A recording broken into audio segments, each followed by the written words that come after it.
Makasih untuk kegiatan hari ini kita programkan seleksi prapora untuk menuju Pora pada 2026. Jadi praporanya kita mulai ini September 2025.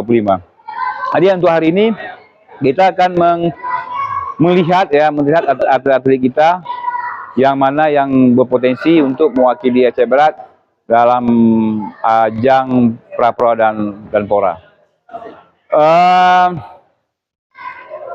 Program kita setelah seksi ini mungkin beberapa bulan ke depan kita akan melakukan training center, ya, tempat dan lokasi nanti ditentukan oleh pengurus.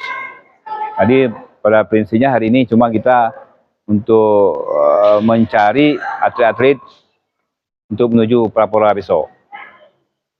Kalau target kita menginginkan pasti yang terbaik lah, ya, yang terbaik. Kalau bisa kita semua dapat medali yang gitu.